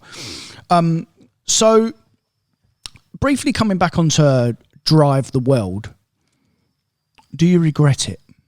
Oh, I do not regret it at all. Did it achieve what I wanted it to achieve? No. Right. Why do you think it didn't achieve what you wanted it to achieve? I think if I could answer that, it would have achieved what I wanted it to achieve. Okay. So yeah, my expectation was, let's talk about social media, because we were trying to make a documentary. We were trying to write a book. We had various commercial partners, commercial sponsors that we had to create content. But my goal was a daily piece of content, a daily video. So we had a member section of the website that we were going to be doing a video for, and up until that point, anyone you spoke to within the social media creation, your channel will fly. You're going to be hitting all different kind of audiences, because where you upload your content from, YouTube pushes that to your local demographic. So if wherever you are in the world. Yeah, if I upload a video in France, they're going to promote that to a bigger French audience. You're still going to your target audience, but so I was like, you're going to be hitting all these audiences, you're going to be creating content in their hometown, you're going to fly. Everyone else, it's going to be great. So firstly, signed myself up to too much work, classic. But secondly, that didn't happen. Financially, my ad revenue this was just when YouTube was changing how creators got paid, by the way. It's a big switch now. I will give you numbers here because, 3 years ago, if I got a video with 100,000 views, that could make me, now I'm trying to forget, but okay, let's say 100,000 views would have made me $1,000. Let's say 100,000 views are $1,000. So 600 quid. Yep. Nowadays, I'm lucky if 100,000 views makes me $350. Right. So, so what one video on the channel, a couple $100. And every channel's different on the way they're paid. Every channel's different. If you've got 1,000 followers essentially, and you have 100,000 views on one video, that doesn't mean you're going to get paid less or more than Sam. It's completely different. Right? And every month, every channel, every country, it's all so different. Okay, but as I say, that swing has changed massively, and that was happening in 2019. So my ad revenue is all over the place, and if you're uploading in Malaysia, the money you can make in Malaysia because of the ad revenue spend in Malaysia is a lot less than in the UK. So financially, it was like, ooh, what's going on here? And then secondly, views-wise. Now, what I think I learned as the trip went on was my audience responded to less is more. They wanted to see less content, sort of with more of a storyline, longer form. I was there like bashing out 10-minute videos every day. Boom, boom, boom, boom, card. Where people wanted to see 1-2 videos a week, 25 minutes long, full like daily vlogs, loads of behind the scenes. So it took me 3 or 4 months to figure that out. How did you figure that out? Because someone's asked that question. Do you really study the algorithms and you must know, mate, because it's part of your business. You need to understand the mechanics of, unfortunately, a machine. Yeah, absolutely. It's a machine. So that year took a long time. So I think I'm sure we've spoken about this on the channel. Yeah, I had a full meltdown in Singapore, which was a month and a half in or something like that. Where I was in a car, closed the car door on my fingers. It was not a bad thing. I cried for 2.5 hours. Yeah. Full on panic attack, because at that point the pressure was so high and I hadn't slept, all these different things, and it then wasn't going well. You know, I didn't think that the first month and a half, I thought the views were slow, the ad revenue was very bad, huge amount of sponsor commitments, huge amounts of like all of these things. I was like, okay, this isn't working out. So yeah, 3 or 4 months down the line, a lot of self-reflection, a lot of trying to understand, looking at all the feedback. Of course, I study a lot, but you know what I study? I study my audience feedback. And this is probably where I'm a bad YouTuber, is to grow on YouTube today, you have to be hyper analytical and critical. What works? Look at all the channels that are blowing up. What works about what they are doing? And if they're in your sector, what can you copy? It is that brutal. Okay, so right now, my biggest view on my channel is meeting a guy who's got a £30 million collection and looking across the sector. Okay, that video's done well. That's about a huge car collection. That's done well because that's a lot of money. Right, big money, collections, go. I've always looked at what my audience is saying and what they enjoy. Right. One of your best videos yet, mate. I love this kind of angles. More of this, please. Cool. So that's what I focus on. So what I think I've done, or what I hope I've done, is build an incredibly loyal and an audience that I really understand. I know what they want. I'm creating the content that I want to create and they enjoy. And we're on this sort of journey together. That has therefore limited my growth, because I should have always looked at what is doing well and how do I get my channel to get those kind of views. Drag races. Why am I not doing drag races? Everyone's flying with drag races. Supercars. Okay, so I bought an old 360 that, yes, people enjoy, but actually should I have bought a 458 and put a crazy exhaust on it and then sold it 6 months later? Yeah, I would have got more views. So, but would you have earned more money? Because this is another thing that and I hate talking about this bit, but it's a business. Mm-hmm. So for you, would it actually work, mate? By the time you pay the payments on, and don't forget, it's not about breaking even a business. It's about making money, because that's what we're all here to do, by the way. So you buying all these Larry supercars and giving it the big one and paying all these monthly payments, or however you decide to fund them, your channel needs to make them payments plus all the overheads that go with it, plus what your profit margin is, whatever that is. And if that can't work, what's the point? Well, it can. There are so many examples out there of big YouTube channels making a ton of money within automotive and within other sectors. Fair and enough. I'm talking hundreds of thousands of dollars per month. Fair. So, you know, it is absolutely possible. Because of the way that the YouTube ad revenue pays out, at least on my channel, at least, you know, from what I know, it wouldn't have benefited with what I've done now. But if I'd been more critical, if I'd chased YouTube growth, sole YouTube growth, I want as many YouTube views and subscribers as possible.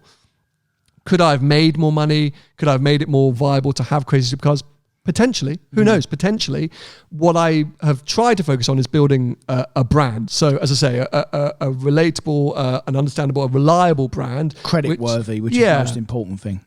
And has enabled me to get the commercial opportunities that I wanted to work with brands I wanted to work with and to commercialize it that way. So now 70% of my earnings are through commercial work. So basically, just to sum it up, your quality over quantity. Basically, that's what I try and do now. Yeah, correct. 100%. It is exactly what you try and do now. Yeah. So you're not chasing the machine, because there is another thing that comes into this as well, and we know it's a problem on YouTube. When you chase the machine, your health becomes key. You almost get taken over by the machine, and I'm sure at some points in your YouTube career that it nearly got hold of you, or it did get hold of you, and you probably thought, I've just had enough of this. I can't do this anymore. Yeah, and I can almost pinpoint it because mental health is a huge thing with online creators, and I know there's a lot of a younger audience of which we don't get too many younger listeners on here, but maybe people's sons or nephews or daughters or whatever it might be thinking about becoming an online creator. I don't know how you manage the mental health aspect of it, because the specific point where it got too much for me, I can't remember what launch it was. It could have been the McLaren 720S, or there was some launch that we went to where it was myself, Shmee 150, JWW, Supercars London, Seb Delaney, Vehicle Virgins. I don't know. There was at least 10 YouTube creators filming the same car on the same roads, and all because of what's called a press embargo, which basically means that the whole world signs a contract saying that they will not release their reviews until a certain date, and that's all to do with fairness for the press, because you can't have 3,000 members of the press turn up on one day to review a car. So it's spread out over 2-3 weeks, and so to make it fair, they set one date. So we all had the same video come out the same day, and in my head, I was like, I don't come to my channel, as a viewer watching my own content, I don't come for that kind of content. So I'm chasing or competing with people who do it better and have set themselves up in that way. For what? I'm stressed, I'm anxious, I don't know what I'm doing, and I'm sitting here now going, what's my angle? What am I going to do? I've got to spit out the words. And I was like, this isn't for me. This isn't. Now, as I say, if I'm hyper analytical, great way to grow in our sector, supercar, performance car sector, exclusive access or early access to new cars. So the brand new XXX, drag races, buying and selling cars, and probably crazy car collections, or if you look in America, they're doing like the rebuilds or the highly modified. Yeah. Those are like the 4 segments of like supercar performance cars that will really help your channel fly. But early access new car reviews, I don't have it in me. I'm not journalistic. I like time. I like to create a piece that, as you say, hopefully tell a story. Yeah. So give me a couple of hours on a road with loads of other journalists, I'll stress out, not for me.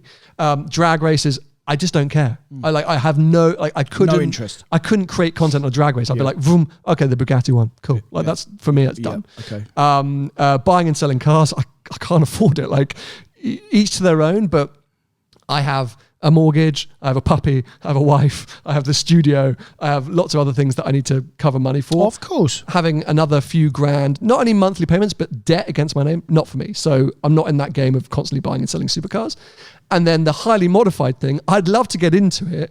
I'm just not brave enough. Maybe that's my next thing. Maybe I need to go and buy a car and just get Grease Monkey on it for sure. But I just haven't been brave enough to launch into that. So that's why I don't operate. So my thing was, right, that's not me. What is me? Hopefully great stories, beautifully shot content, interesting angles, like that people want to come on, they want to watch that video and learn something and hear something and appreciate that content. And I enjoy making it. That was... Yeah, and that's a perfect segment into, again, another question. And I'm not going to get through all the questions, and I was going to just pick the phone up and ask you a lot of questions. But we have covered lots of what people have asked. But a question that was asked quite a lot was, how do you create your videos from a video point of view, as a videographer, in terms of how you set your cameras up, how you start from, you have an idea, right, how am I going to film that? Okay, so let's use a specific... Okay, so there's definitely a variation. This has evolved. Let's take the GTA video as an example, Alfa GTA as an example. Your last video is always the best. Yeah, well, so it's a good thing to explain. So I reached out to a friend of mine at Alfa Romeo on the press team saying, hey mate, I'm going to be near Italy on these dates. I'd love to check out the GTA or the GTA M. He goes, yeah, what content do you want to make? I said, I just basically want to come over, drive the car up in the hills, either go and get a pizza with it or go and get a coffee. I sent him an old video I made years ago, which was driving to Italy to get a pizza. So maybe I could recreate this, or getting a coffee in, because last year I did a lot of new car reviews, getting a coffee in, and it did very well. So he said, yep, great, we can lend you the car. So then I'm like, right, so we've got the go ahead. What's my actual angle here? And I thought, okay, well, getting a coffee in is stronger, because driving to Italy to get a pizza, I'm not actually really doing that. I'm driving, picking up things. So I then start to search routes near the place I'm picking up the car, find a decent road, look for a coffee shop, cool, done. So in my head, I know what my title, my thumbnail, and the overarching point of that video is. That's my first point of call. What is the title? therefore the thumbnail's got to relate to the title. And what is that main reason for that video? So is it just a test drive? You know, what's it like to drive a PDK GT4? Or is there a stronger story? And sometimes I'll come up with the idea first, i.e., oh, I want to go to the best beach in the UK. I want to go to the best road in the UK. Then I'll find the car. Or sometimes it's the opportunity to drive a car. Hey, mate, we've got an E-Type in. Do you want to have a go in it? Cool, what can I do with an E-Type? So, but it's always that first thing is what's the title? I never go and film a video and then work out the title afterwards. That's hell. So if it's one that's under my control, so I figured out the video for the GTA, I then think, right, what are my various segments? So I've probably got to do an intro on my way to Alfa Romeo, you know, setting up what I'm going to do today, because I always like to do something at the beginning which sets the scene. I use GoPros exclusively in the car. Anytime anyone sees me chatting in a car, it will be filmed with a GoPro. There are a million of them out there. The latest ones allow you to plug in an external microphone, which really helps with audio quality. But heck, if you're on a budget, go and buy an old GoPro. They're amazing. I'd say GoPro Hero 4 onwards. They're brilliant. So yeah, do a piece of the camera. It's like, right, so I've set up the intro of what I'm going to do. Then I probably want to have some kind of shots that set the scene, of shots of the car or where I am, because I've just said I'm going to Italy to pick up an Alfa Romeo. So the next shots in that sequence have either got to be me driving to Italy or me in Italy. So then I'm going to film a load of scenery. That's with I use Panasonic, so the GH5 and the S5. GH5 is a camera I've used for 3 or 4 years, came on Drive the World, unbelievable. S5 is a new acquisition. I use it more for the kind of static stuff, you know, the stuff that looks like it's in a studio. So yes, then I got to think, you know, so everything always follows each other. There's always like, right, that's got to be followed on by that, got to be followed on. I never want to do like a random hard cut where people are like, well, how's he got from there to there? It's always got to follow each other. So that's you. That's your personal preference, because everyone's different, by the way. Everyone's different. Like, you know, and we did the trip now, you know, and you got to witness how Paul and how I film videos. Oh, mate, it's night and day. I knew this anyway for years. It's night and day. But different preferences, and it works on. I think if Paul uploaded a video that, like one of my videos to his channel, people would be like, "What's this?" And vice versa. So, you know, I will overfilm everything. I'm always trying to film. I'm always trying to capture, because I want to have the opportunities to have those moments in between the chat. Yeah. I never like those moments to be too long. I want the chat to be coming thick and fast. So it's like, right, a couple of, 20 seconds of music and some shots, and then we're back into the chat. But it's always got to follow in the story. So I'm always thinking, right, what did I say at the end of the last piece to camera? How do I pick that up? And it's always got to, lead into each other. And so fundamentally, the key element is, right, the sort of the driving segment. That's always got to be, how do you film that dynamically? And that is the hardest part to film. Yeah. Because if you're not Top Gear, driving fast, it's so hard to film because Top Gear have £25 million budget, and they got a 60-man crew, and they got cameras by the side of the road, and I got a couple of GoPros that I can stick on the side. They have a script as well. They have a script. If I want to get exterior shots, I've got to leave a camera on a tripod by the side of the road, drive past it, find someone to turn around, come back, hope no one's nicked my camera. And that I do very regularly. I do that a lot, but it all depends how much time I've got, how inspired by the road I am. So that GTA video, I had a nightmare picking up the Alpha. I get the shots of it, head up to this mountain road. The mountain road's amazing. So I'm like, right, I've got this insane road. How am I going to capture it properly? Tell a story. So I keep going up. I'm going to keep going up. As I get to the top, there's my cafe. I'm like, perfect. So I actually filmed the coffee segment first. Yep. So I'm like, right, now I've got my key moment of the whole thing. I've got my coffee. I've got the shots done. So now all I need is loads of pretty shots of the car going up and down this road, and me talking about it in the car, what it's like to drive. Yeah. So yeah, it's all methodical. There's always a narrative. There's always a story. There's got to be an intro and an outro.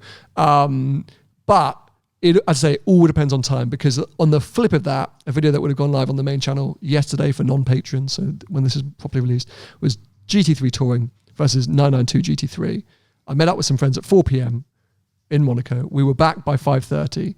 I had one take going up the hill in a touring, one take coming down the hill in a GT3, and that's it. And you've got to fly by the seat of your pants. It is what it is. You stick GoPros wherever you can, and you just go. Yeah, and quite often as well, and I've witnessed this, you won't film. Sometimes you'll film the ending first, or sometimes you film film it back to front. You film it back to front, and then you piece it all together. And I know, because I've witnessed that firsthand, and then you do the drive-bys. One very good question. And I've got 3 more questions to. This is dragging on a bit. I've got 3 more. I've got 3 more questions to ask you.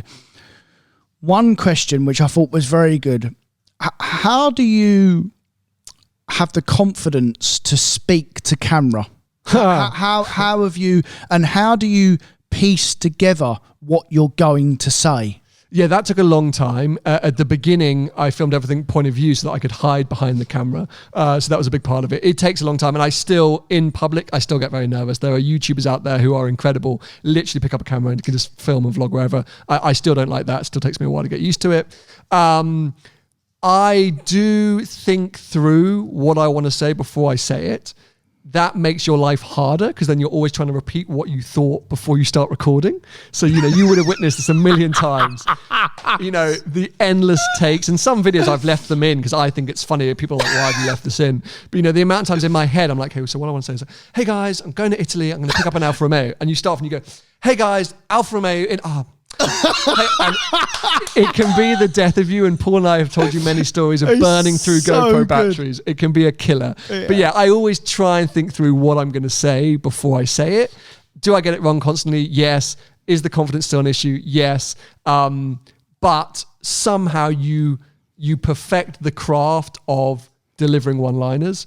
And I think this is a big thing that traditional TV still knock creators and influencers. Once you put them in front of a crew, they all jam up. The one thing I think we can do a lot of the times better than others is bang, deliver a line, deliver a point, because we're so used to having to do it. Yeah. So that's the one thing which I'd say sometimes, we really have up our arsenal is if you put me in the middle of Goodwood Festival of Speed and I'm in the supercar paddock, I can pick up that camera and I know I've got to say, guys, we're in the supercar paddock. There's some insane cars here. We're going to check them all out. Going to go up and down. I can see a Ferrari FX. I can see a Huracan Evo. It's going to be a mega day. Let's go. Yeah. And you can bash that out and you've got it in your arsenal. Whereas if you pick that camera up and you're like, disaster. You've got to keep, so you've got to be able to just, and keep the audience in as well. Yeah. Now, this is a bit of a weird one.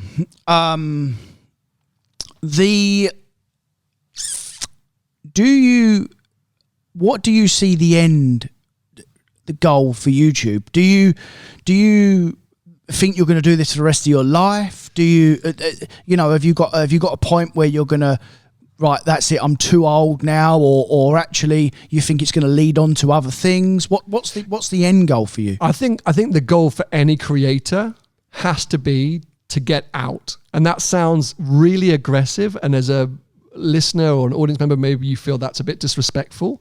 But what I'm trying to say by that is being a creator gives you an amazing platform, right? Puts you in front of incredible people, connects you with amazing brands, and lets you work out what you're passionate about and what you can do, because you're self-employed, you're a business, you've got to constantly create and find. So it's an amazing thing to do. But no one, I don't think, wants to be a vlogger when they're 80 years old. No. Tim might.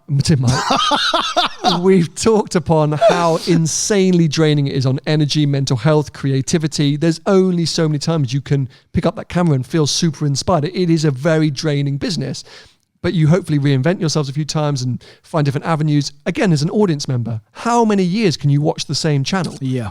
So the hardest thing to do as a creator is like, how do you then get out? You've built this incredible business. You've got this amazing audience, this great platform, this great stepping stone. How do you utilize that? How do you use that? Where do you go with that? Yeah. And do you sell it? What's it worth? Or is it worth anything without you? I don't think you can sell it. You are it, mate. Yeah. You're the channel. There are plenty of business channels, Car Throttle, Drive Tribe. Okay, they were a business already. Hey, heck, even with Paul, Supercars of London, that's a brand. Yeah. Seen Through Glass is me. I am Seen Through Glass. There's nothing without that, without me. So I don't think I can sell that, but it is about how to utilize it. What can I do? What can I offer? What have I learned? And I'm definitely still figuring that out. Yeah. But I'm also still loving it. I know I get tired. I know it's different. And I know, okay, my channel isn't going through the upswing that maybe it did 3 or 4 years ago, but I feel more confident and happy in my channel than I ever did. And heck, this podcast. I adore this podcast. I love it. Yeah. For me, the next 5 years are more focused towards this podcast than the main channel, but that allows me breathing time on the main channel I've got so many incredible things lined up for next year on that main channel. Yeah. But I no longer feel the necessity to be bashing out 4 videos a week and chasing the main channel algorithm. Yeah. I can relax, make the content I really want to make, hopefully better than ever, but then also be doing this podcast, which gives me another second breathe. So yes, eventually I'll need to find a way out. Yeah. Or I'll want to find a way out. Yeah. But I'm in no rush, and how or what or when that is, who knows? And the coffee's been fantastic, and we've spoken about lots of different ideas that we've had. And for sure. So who knows? Who knows what the future will hold? And last but not least, and probably a good place to end, is what frustrates you most about YouTube?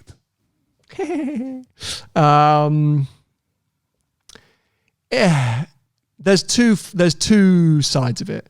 It's all consuming. Yeah. You do not have a life, and heck, I am pretty guarded or pretty strict with where personal life and work life crosses over. I fight really hard to ensure that I finish my day and I spend time with Vicky and spend time with Twiggy and I have holidays. That's not really how YouTube works. If you take time off, you are FUC. You're in trouble. Yeah. So yeah, all consuming. I wish it had the ability to have a holiday mode or whatever. And then secondly, I would say still to this day, the connotations or the assumptions by the mass public, not your audience. As I say, I've built this incredible audience that I love. They're here on the podcast. They're on the main channel. Yeah. They are insane. But still, okay, so when did I see it? A comment cropped in the other day, which was like, not sure you've been putting enough effort into your videos recently. I don't feel like they've been living up to the same standard. You need to apply yourself more. You need to work harder. That's why you've fallen off the algorithm. Yeah. I have to, as a creator, listen to that. Yeah. I can't ignore negative comments. Yeah. So I have to read that and go, okay, why do they think that? But it kills me because I know that that's not the truth. So as I say, I have to assess why that's coming across that way to that individual. But that's one person. If that video's got 70,000 views, that's one person out of 70,000. Yeah. But that particular opinion gets in my head. Yeah. So all I'm thinking about is that one opinion. Yeah, but if you're anything like me, mate, you'll take a negative as a positive because that's what a positive person does in general. And you are a positive person. And listen, like you said, you're in life, you're never going to please everyone. You're always going to upset someone. In general, the audience, think you're doing a fantastic job. I hope that you can continue to do it. Obviously, the podcast is, I love it as well. So I hope we got you here for many years to come. Maybe you need to grow some hair. Or have an implant or something. Change it up. Whole new scene. Can you imagine? Oh, wait, hello, I got an afro. I'm not going anywhere. As I say, I'm definitely enjoying being a creator more than ever. I feel more inspired than I have done for a long time. I see lots of opportunity. I, of course, would love to be getting 500,000 views a video. I would love to have 1 million subscribers. That's that gone. is, it's gone. But it's tough as well. Yes, it's gone. It's the same as when you say, heck, I'd love to have 6 showrooms around the UK and a monopoly on blah, blah, blah, and be making, you always have that. But it's not what I obsess over. It's not what I sit there. For me, my sole focus and goal is to make the best content I can make for the audience that I love and enjoy, and build on them and and cater to them. My phone is going absolutely nuts. So let me just make sure no one's falling off a. No, I think we're all right. Just want to make sure no one's fallen down a well. So I'm going nowhere, and this podcast, I hope, is going to go from strength to strength. Yeah. Well, I think that brings an end to our chat. Listen, I really appreciate you answering the questions as sincere. You didn't dodge anything. I hope there wasn't anything in there that offended you, or anything that you thought, I don't really want to answer that, because this wasn't what this was about. And keep doing what you do, mate. Oh, mate, well, thank you very much. I'm glad we did it. As I say, it felt a bit self-indulgent, and I do get a bit squirmy when it's a little bit too much focus on me. That's why I like to throw everything your way. But hopefully people have found it interesting. It's literally been our longest episode ever, so people may have switched off. I think maybe people weren't interested. Maybe they were. I don't know. But anyway, I'm glad we did it. Me too. Next week, the usual podcast format will return. We've got Andrew from Alexander's Prestige coming down to try and convince me to buy one of his SUVs. So great. And if you want to follow either of us in the meantime, Tony is at Tony Gravelwood Car Sales on most social media platforms. I'm at Seeing Through Glass on most social media platforms. A few more videos to come from our road trip a few weeks ago. Some very exciting ones, actually. So yeah, stay tuned for that. We'll be back with you on the podcast very soon. Bye-bye. See ya.